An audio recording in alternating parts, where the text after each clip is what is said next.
चलिए समझते हैं special theory of relativity. Special theory of relativity के बारे में समझते हैं।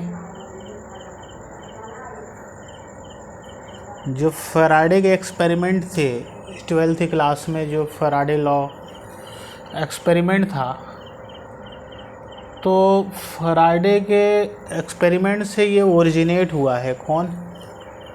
Special theory of relativity.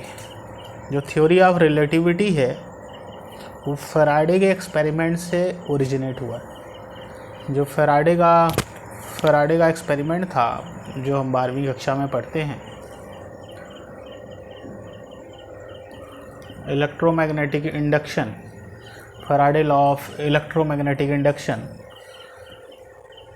उससे इसका ओरिजिनेशन हुआ थ्योरी ऑफ रिलेटिविटी का। अगर कोई ऑब्जेक्ट लाइट की स्पीड से भी, अगर कोई ऑब्जेक्ट लाइट की स्पीड से चल रही है,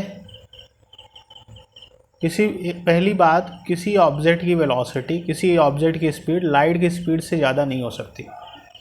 किसी ऑब्जेक्ट की स्पीड लाइट की स्पीड से ज़्यादा नहीं हो सकती। लाइट की स्पीड कितनी होती है? लाइट की स्पीड एक फिक्स वैल्यू होती है। आप कितना भी, आप इसको फेंको, आप जाओ, आप कूदो, आप भागो, इससे ज़्यादा आपकी स्पीड नहीं हो सकती। कितनी? 3 × 10⁸ मीटर पर सेकंड से ज़्यादा। ये स्पीड ऑफ लाइट है। ये कांस्टेंट वैल्यू होती है, फिक्स वैल्यू होती है। वैसे ये लगभग, ये चिन्ह जो है लगभग का होता है।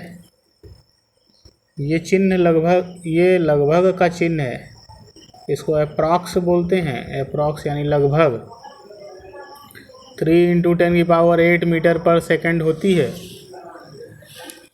लाइट की स्पीड। लेकिन किसी ऑब्जेक्ट की स्पीड इससे ज़्यादा नहीं हो सकती है। किसी ऑब्जेक्ट की स्पीड इससे ज़्यादा नहीं हो सकती। आप कितना भी जोर लगा लो, इससे ज़्यादा लाइट की स्पीड, आप ऑब्जेक्ट की स्पीड नहीं हो सकती। किससे ज़्यादा नहीं हो सकती? स्पीड ऑफ लाइट से। स्पीड ऑफ लाइट से ज़्यादा स्पीड नहीं हो सकती। और अगर ऑब्जेक्ट की स्पीड लाइट की स्पीड के बराबर है तो वहाँ न्यूटन के नियम, ये जो F = ma है, ये भी वैलिड नहीं होता है। न्यूटन का नियम F = ma वैलिड नहीं होगा अगर ऑब्जेक्ट की स्पीड लाइट की स्पीड के बराबर हो गई। थ्योरी ऑफ रिलेटिविटी का ओरिजिन कहाँ से हुआ? फैराडे के एक्सपेरिमेंट से हुआ। ऑब्जेक्ट की स्पीड ऑफ लाइट से ज़्यादा नहीं हो सकती। न्यूटन के नियम, अगर इस स्पीड में बात करें लाइट की स्पीड में, तो न्यूटन के नियम वैलिड नहीं है F = ma।